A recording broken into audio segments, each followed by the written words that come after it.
आप तमाम लोग जानते हैं कि प्रधानमंत्री नरेंद्र मोदी की नेतृत्व वाली सरकार पिछले दिनों किस तरह से लोकसभा के अंदर एक बिल को पेश करने का काम किया था, जिसका नाम था वक्फ अमेंडमेंट बिल।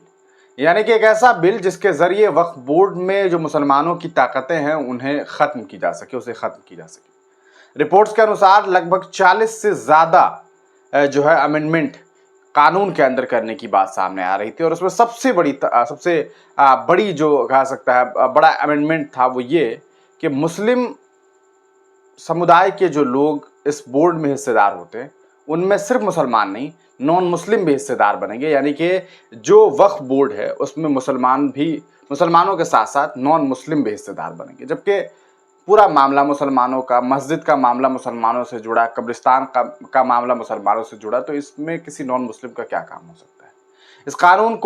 इस बिल को कानून बनने से रोकने की तमाम कोशिशें मुसलमान कर रहे हैं। इस तरफ आप जानते हैं कि किस तरह से जेपीसी जो है यानी कि जॉइंट पार्लियामेंट्री कमेटी इस पूरे मामले को अभी देख रही है। देश भर के लगभग 5 करोड़ से ज़्यादा मुसलमानों ने ईमेल करके इस कानून का एहतजाज किया, इस बिल का एहतजाज किया है। आपको बता दें कि 12 रबीउल अव्वल के दिन यानी कि ईद मिलादुन नबी के दिन एक प्रोग्राम, एक सम्मेलन का आयोजन महाराष्ट्र के भाईखाला में किया गया, जहां से पूर्व विधायक, आप तमाम लोग जानते हैं, ऑल इंडिया मजलिस इत्तेहादुल मुस्लिमीन यानी कि AIMIM पार्टी के वारिस पठान हैं। उस सम्मेलन में जब चंद्रशेखर आज़ाद जो कि नगीना क्षेत्र से विधायक है, वो सांसद है, वो जब पहुंचते हैं तब वो सीधे तौर पर लोगों को बड़ा आश्वासन देते हैं। आप इस वीडियो को देखिए, आप सोचने पर मजबूर हो जाएंगे कि क्या वाकई एक नॉन मुस्लिम नेता एक मुस्लिम समाज के लिए इतनी बड़ी बात कही। आप इस वीडियो को देखिए। देश की मिट्टी के लिए, देश के मजलूमों के लिए तो मैं खुद हंसते हंसते जान दे दूंगा। मेरी बात को आप याद रखना। मेरा नाम चंद्रशेखर आजाद है, मेरी बात को आप याद रखना। मैंने पहले ही दिन, आप पता करवा लेना, घुटने टिकवाए थे सरकार से। हमारे साथियों ने हमारा साथ नहीं दिया, वरना इसी बिल को बता दे कैसे जो है ये बिल गिरता। अभी भी मैं आपसे कह रहा हूं कि आप देखना, जितना बड़ा विरोध आप लोग नहीं कर पाओगे, उससे बड़ा विरोध हम लोग करके दिखाएंगे। मेरी बात को आप याद।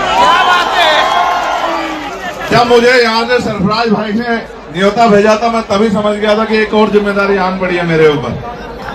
और आपको लगता है चंद्रशेखर जिम्मेदारी से भाग सकता है? वो गोली नहीं बनी जो अभी सीने को चीर दे, याद रखना मेरी बात। मैंने उस दिन भी कहा था, जब जामिया की बच्चों को घुस के मारा गया था पुलिस द्वारा, और मैं वहां था बाहर हेडक्वार्टर, मैंने उस दिन भी कहा था कि उन पे गोली तब चलेगी जब मैं नहीं रहूंगा। मैं फिर आज आपसे कह रहा हूं कि इतनी जबरदस्त विरोध होगा कि सरकार की आंखें खुल जाएंगी। मेरी बात को आप याद रखना। सड़कों पे आएंगे हम लोग पूरे जोर शोर से, अपने लोगों को बचाने के लिए, उनके हक अधिकार को बचाने के लिए, और इस गुंडागर्दी की सरकार से निजात पाने के लिए हम लोग लड़ेंगे। आप अपने आप को अकेले मत समझना मेरे भाई।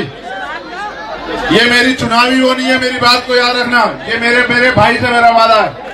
हर एक उस भाई से जिसके मन में भय है कि सरकार उनकी प्रॉपर्टी को लूट लेगी, उनसे मेरा वादा है।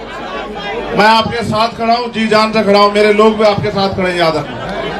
बस मगर शुक्रिया अदा करके पराया मत करना, ये काम मत करना। बहुत बहुत शुक्रिया।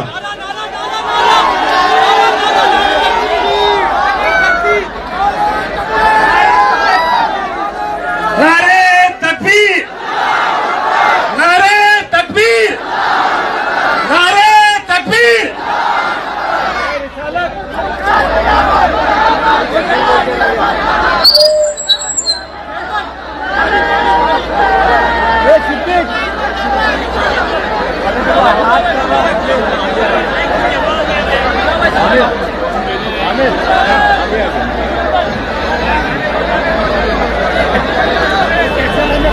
आपने सुना किस तरह से नगीना के सांसद चंद्रशेखर आज़ाद ने मुसलमानों के एक अहम मुद्दे पर बात करते हुए ये बात कही कि देश में एक बड़ा आंदोलन होगा और मैं, आपका भाई चंद्रशेखर आज़ाद, इस बिल को कानून बनने से रोकने का काम करेंगे। और उन्होंने अपनी बड़ी बातें जो है वो रखी। आप इस पूरे प्रकरण को किस तरह से देखते हैं, अपनी राय को कमेंट सेक्शन में जरूर दीजिएगा। बंद कर